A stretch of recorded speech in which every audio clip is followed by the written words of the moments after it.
Far away from Earth, in a quiet part of the galaxy, an old spaceship floated among the stars.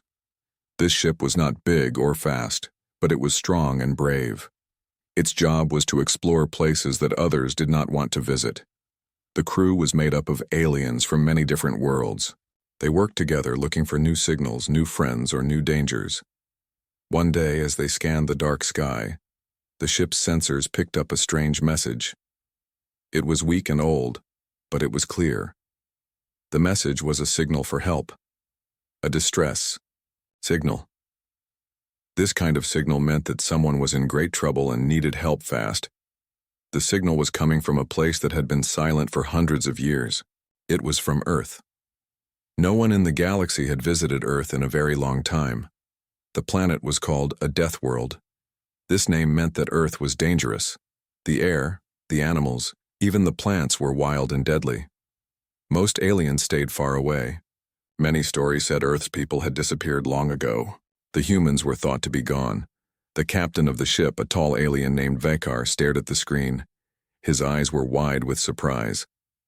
"A signal from Earth?" he whispered. "Yes, Captain," said Nira, the ship's communications officer. "It is old, but it repeats every few hours. Someone or something is calling for help." The crew was shocked. Why would Earth send a signal after all this time? What danger was there? No one knew. Vekar called a meeting with his officers. "We must tell the Galactic Council," he said. "This signal could change everything." The Galactic Council was the group that made decisions for many planets and species. When Vekar's report reached them, a big debate began. "Earth is a danger," said one council member, "a large creature with many eyes. We must ignore the signal. It could be a trap." "No," said another voice, cold and sharp. "We must investigate. What if humans are still alive? They could be our allies or our enemies." The council finally agreed to send a small team to Earth. The team's mission was simple: find the source of the signal and learn what was happening. The ambassador chosen for the mission was a young alien named Lyra. She was brave and smart, but she had never seen Earth before. Many feared the planet. It was called a death world for a reason. Lyra's ship flew through space, moving closer and closer to Earth. As they approached, strange things happened. The sensors went wild, the air smelled different, and strange lights danced on the surface of the planet. When Lyra's team landed, the ground was rough and rocky. The sky was dark, and the trees moved as if they were alive. The team felt cold and watched every shadow. Suddenly, a loud noise came from the forest. Something large moved quickly. The team raised their weapons, ready for battle. Out of the shadows came strange creatures, part machine, part animal. They growled and attacked without warning. The team fought back, but the creatures were strong and fast. One by one, the team was hurt or captured. Only one scout escaped. The scout sent a final message to Lyra. "Earth is not empty. Something waits. It hunts." Lyra felt fear, but also curiosity. She decided to go deeper into the planet's secret places. Soon, Lyra was captured too. But instead of being hurt, she was taken to a hidden base. There she met humans. Not the weak humans she had heard stories about. These were soldiers in shining armor with eyes that burned like fire. A human stepped forward. His voice was calm and cold. "Why did you answer our call?" he asked. Lyra did not know what to say. The humans explained that they had not disappeared. They had hidden for many years to protect themselves and the galaxy. They said the signal was not just a call for help. It was a warning. A terrible enemy was coming back. This enemy had once tried to destroy Earth. Now it was growing strong again. The humans asked Lyra for help. They needed allies, and they needed the galaxy to listen. Lyra returned to her ship with many questions. She wondered if the Galactic Council would believe her story. She knew one thing for sure: the galaxy was about to change forever. The forgotten signal from Earth had awoken something old and powerful. The Death World was not just a place of danger.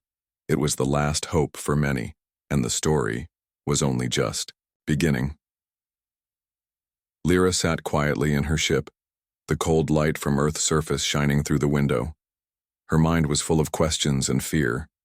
What kind of humans lived there now? What was this terrible enemy they warned about? Could the galaxy trust them? Her ship had left Earth hours ago, but the images from the hidden base haunted her. Humans in shining armor, eyes burning with quiet fire, and machines that seemed alive. Suddenly her ship's alarm sounded. A warning flashed red. "Captain, we are under attack," shouted the pilot. Lyra looked at the screen. Strange shapes moved fast through space. They were not ships she recognized. These were wild, dangerous, like the creatures on Earth, part machine and part animal. "Shields up, prepare weapons," Lyra ordered. The crew scrambled to their stations. The attackers struck hard, but Lyra's ship was fast and strong. After a fierce battle, Lyra's crew managed to fight off the attackers. But the message was clear. Earth's danger had followed them. Back on Earth, the humans prepared for war. Their leader, a tall man named Commander Kale, stood before his soldiers. His face was hard, but his eyes showed a deep worry. "The galaxy thinks we are gone," Kale said. "They believe Earth is dead, but we are alive, and we will not be forgotten." He walked through the room, stopping in front of a map of the stars. "The enemy is returning. The parasites that tried to destroy us once before are growing strong again. If we do not act, they will destroy everything." The soldiers nodded. They were ready. They had trained in Earth's wild lands, fighting creatures that could tear a man apart in seconds. They were called the Deathworlders, humans who survived on the deadliest planet in the galaxy. Kale's plan was clear. They would send small teams to strike first. They would fight in secret, using Earth's dangerous nature as their weapon. Meanwhile, Lyra worked to understand the humans. She visited their base again, this time as a guest, not a prisoner. She saw their technology, machines powered by the planet's strange energy, weapons made for survival in the worst conditions. The humans spoke of their history.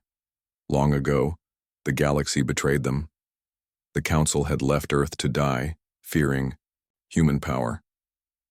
So humans hid, growing stronger in the shadows. Lyra felt sadness. She knew her council had made a mistake. One night, Lyra walked with Kale outside the base. The stars shone bright above, but the land was dark and silent. "Why did you send the SOS after all this time?"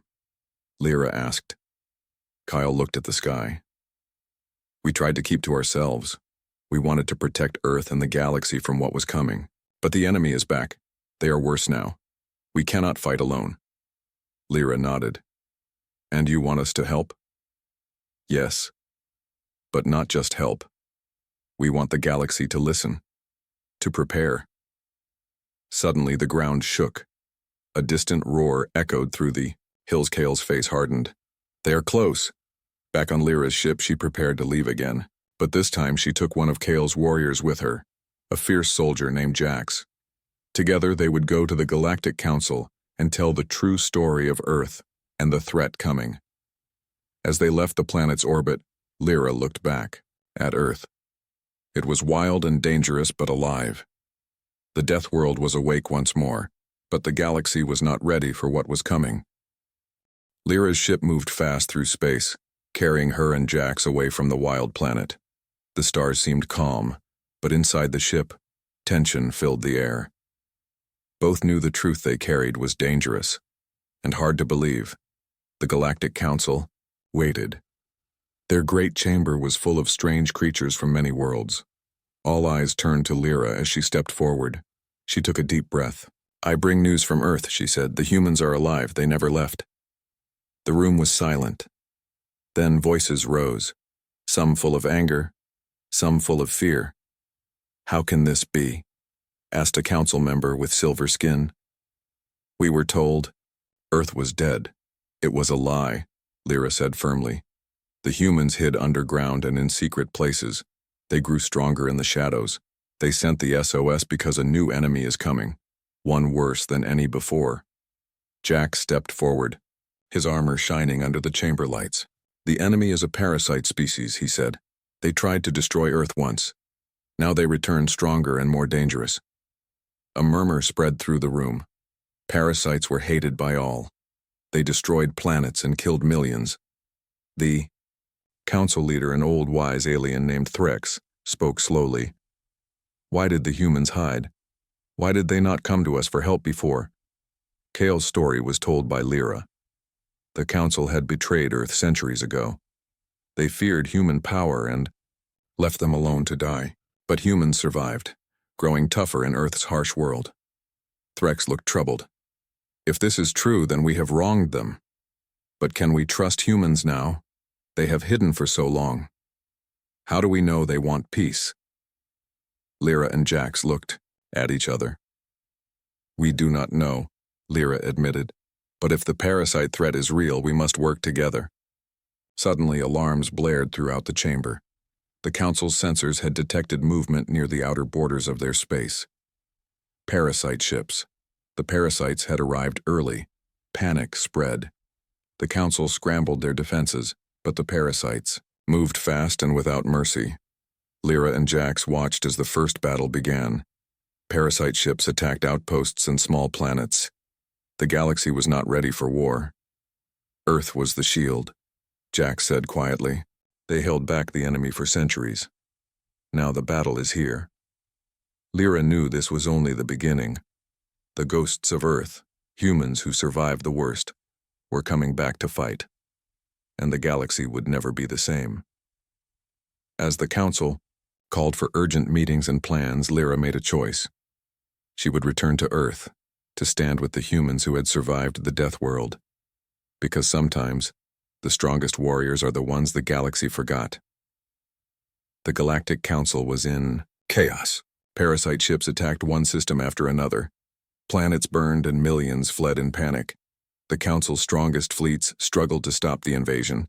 The galaxy was losing hope. But on Earth, something else was stirring. Commander Kale stood on a high cliff looking out over the wild forests and jagged mountains. The wind howled like a warning. The planet was alive and dangerous, but Kale knew every rock, every tree, every shadow. This was his home, the death world. We have waited too long, Kale said to his soldiers. Now we show the galaxy our true strength. The humans had not been idle. In the dark years, they had built machines, weapons, and warriors unlike any other in the galaxy. Their armor was strong as steel but light as a feather. Their weapons could tear through parasite armor like paper. Kale gathered his elite squad, known as the Deathworlders. These warriors had trained to fight in Earth's deadly lands. They could survive acid rain, giant beasts, and storms that could kill a man. Our enemy thinks we are weak, Kyle said. They think Earth is a lost world. But they will soon learn their mistake. The Deathworlders prepared for war. They boarded fast ships built for hit-and-run attacks. Their mission was to strike the parasite homeworld before it could send more ships to the galaxy. Lyra watched the preparations. She had returned to Earth to stand with the humans. She felt both, fear and awe. These people were fierce and determined. They fought not just for Earth, but for the whole galaxy. Are you ready? Kale asked her. Lyra nodded. I will stand with you. The Deathworlders' ships jumped through space at lightning speed. When they arrived at the parasite world, they found it covered in dark clouds and sharp mountains. The parasites lived in vast cities of flesh and metal built on pain and fear. The Deathworlders struck quickly.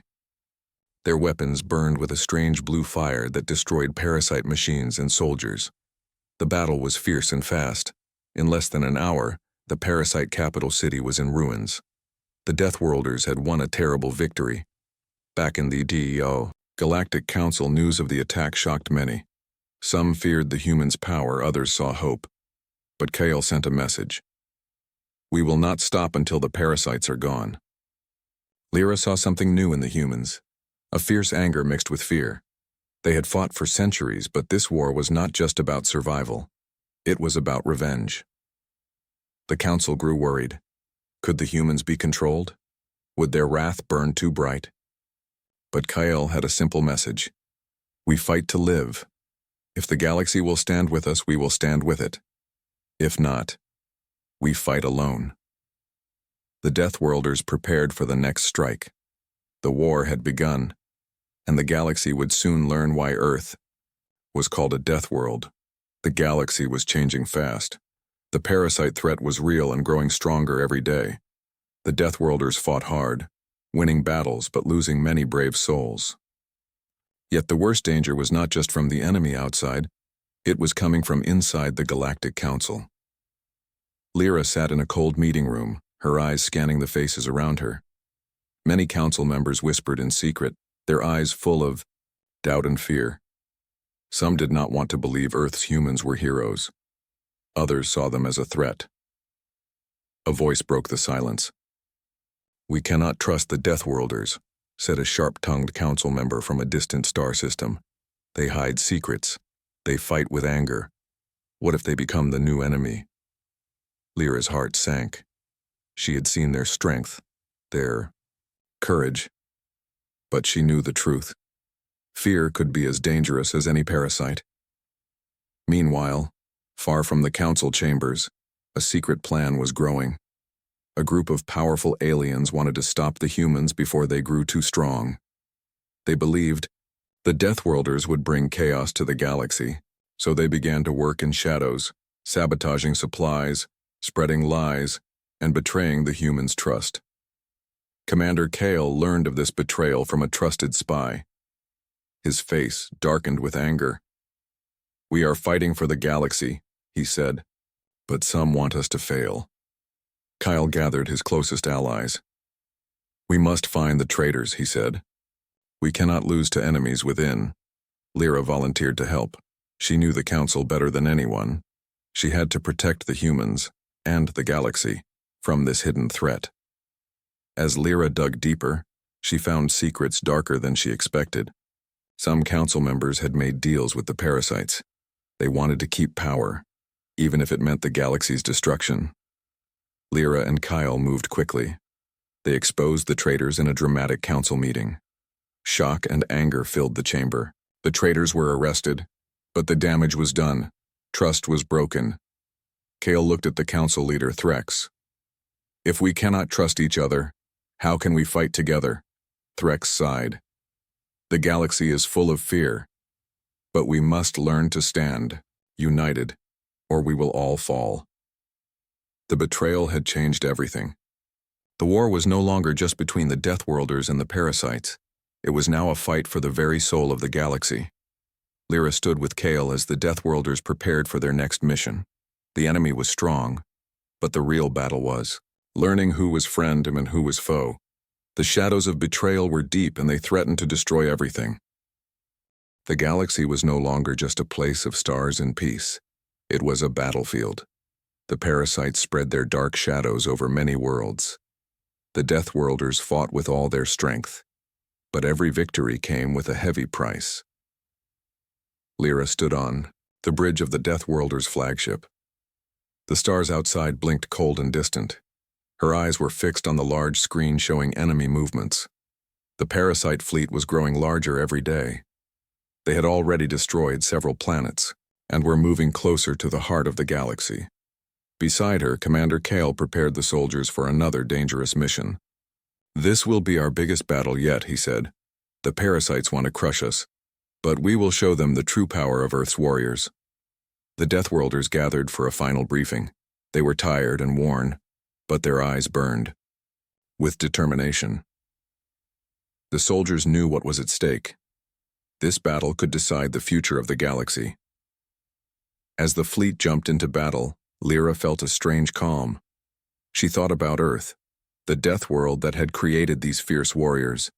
The wild forests, the deadly storms, the giant beasts. They had all made the humans strong. The parasite ships appeared like dark clouds, covering the sky. The battle was fierce and loud. Lasers flashed, explosions shook the ships, and screams echoed through the corridors. Lyra and Kale fought side by side. Their teamwork was perfect. Kale's strength and skill inspired the soldiers, while Lyra's sharp mind guided their moves. But the parasites had a secret weapon, a huge ship that seemed alive, covered with sharp teeth and glowing eyes. It was called the Leviathan. Wherever it moved, destruction followed. The Leviathan attacked the Deathworlders' flagship. The huge ship's weapons tore through the armor and walls. Many soldiers were hurt. The ship shook violently. Lyra ordered the pilots to fire at the Leviathan's weak spots. The battle was dangerous and close. Suddenly, Kyle grabbed a plasma rifle and ran to the outside deck. "I will stop that monster," he shouted. Lyra wanted to stop him, but Kale was already gone. She watched as he climbed into a small fighter and charged at the Leviathan. The sky exploded with fire as Kale attacked. The Leviathan roared and tried to crush the fighter with its huge claws. Kale fired all his weapons, hitting the creature's glowing eyes. The Leviathan screamed in pain and crashed into a nearby asteroid. The battle was won, but the cost was high. Many ships were lost, and the Deathworlders were tired. Back on the flagship, Lyra checked the damage. She knew this was only the beginning. The parasites would return, stronger and angrier. The galaxy was rising in storm, and only the Deathworlders could stand against the coming darkness. But even among the strongest warriors, fear and doubt began to grow. Could Earth's fierce fighters save the galaxy? Or would the Deathworld's wrath burn too bright and destroy everything? The galaxy was still shaking from the last battle. The Deathworlders had won, but their victory was not complete. The parasite threat was still alive, and the cost of war was heavy. Lyra walked through the damaged halls of the flagship. The walls were cracked, and sparks flew from broken wires. Soldiers moved quietly, many with tired eyes and aching bodies. She stopped by a small window, looking out into the dark space. Stars blinked calmly, but she knew that peace was only an illusion. The enemy was still out there, waiting to strike, again. Kale sat in his quarters, his body tired but his mind restless. The battle had been close, too close. He had risked everything to stop the Leviathan, but the fight had taken much from him. "Will we ever be free from this war?" he whispered to himself. Suddenly, a message arrived. The Galactic Council called for an emergency meeting. The parasite fleet had moved to a new system, one closer to the heart of the galaxy. The council was divided. Some wanted to push the Deathworlders to lead a full attack. Others feared that the humans' anger would cause more destruction. Lyra and Kale traveled to the council chamber, ready to face the difficult talk. When they arrived, the room was filled with tension. Threx, the council leader, spoke first. "The parasite fleet is gathering strength. We must act quickly." "But Earth's warriors have their own plans," said a council member from the Outer Rim. "They fight with fury, not with caution." Kyle stood. "Our fury is born from survival. We will protect the galaxy, but we will not be controlled." Lyra added, "If we wait too long, the parasites will destroy everything. We must strike now. Together." The council debated long into the night. Some trusted the Deathworlders, others feared their wrath. Meanwhile, on the Deathworlders' ship, soldiers prepared for another mission. The enemy was close, and time was running out. Lyra and Kale planned carefully. They would lead a strike deep into parasite space, a risky attack to cut off the enemy's supplies. As the fleet jumped into the unknown, a quiet fear grew. The soldiers knew this mission could be their last. The battle was fierce and chaotic. Parasite ships came from all sides. Explosions lit the darkness like stars falling from the sky. In the middle of the chaos, Kale's ship was hit. He fought hard to keep control, but the damage was severe. Lyra saw Kale's ship spiraling and made a quick decision. She piloted her own fighter to his side, shielding him from the enemy. Together, they fought back, pushing through the parasite lines. When the battle ended, the Deathworlders had won again. But Kale was badly injured. The victory was bittersweet. As the fleet returned to Earth, Lyra looked at Kale. "We will win this war," she said softly.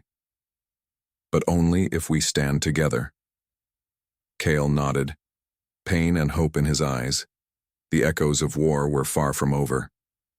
But the Deathworlders had shown the galaxy that Earth's wrath was not to be forgotten, and the fight for the future was just beginning. The final battle was near. The galaxy held its breath. After months of fighting, the Deathworlders were ready. to face the parasite menace once and for all. Earth's warriors gathered on their ships, their faces hard with determination and hope. Lyra stood beside Commander Kale. His injuries had healed, but his spirit was stronger than ever. Together they led the fleet toward the parasite homeworld, the dark heart of the enemy. The Galactic Council watched from their chamber, tense but silent. Many had doubted the humans, but now they hoped their fury would bring salvation. As the Deathworlders entered parasite space, the enemy unleashed everything they had. Massive ships filled the skies, glowing with deadly weapons and strange energy. The battle exploded. Lasers crossed like lightning. Ships crashed and burned. The roar of war filled the void of space. Kale shouted orders, his voice clear and strong. Lyra piloted her fighter through the chaos, striking enemy ships with deadly precision. But the parasite leader, a monstrous being named Zarthul, waited for them. He had grown powerful and cruel over the years. Zarthul's ship rose like a giant shadow, dark and terrible. "You cannot win," Zarthul hissed through the communicator. "Your world will fall. Your people will die." Kale replied calmly, "Earth will never fall. We fight for every life in the galaxy. Your darkness will end." The final battle was brutal. The Deathworlders fought like never before. They pushed through the parasite lines, breaking their defenses step by step. Lyra found an opening and fired a powerful blast at Zarthul's ship. The giant vessel shook and started to fall apart. But Zarthul was not finished. He launched a last attack, a massive energy wave that threatened to destroy everything. Kale stepped forward, risking his life to shield the fleet. He fired his weapon directly at the energy source, breaking it apart. The parasite ship exploded in a blinding light. The enemy was defeated. The galaxy was free. As silence returned, Lyra and Kyle looked at the stars. Earth's warriors had changed everything. The Galactic Council sent a message of peace. They thanked the Deathworlders for their bravery and promised a new era of unity. Kale smiled and said, "This is only the beginning. Humanity's dawn has come." Lyra nodded. "We survived the worst. Now, we will build a future together." Far across the galaxy, planets lit up with hope. The darkness was gone, replaced by a new light, the light of humanity's wrath and courage. The Deathworlders had won, and their story would be told for generations, because sometimes the strongest power in the universe is the will to survive and to protect what you love.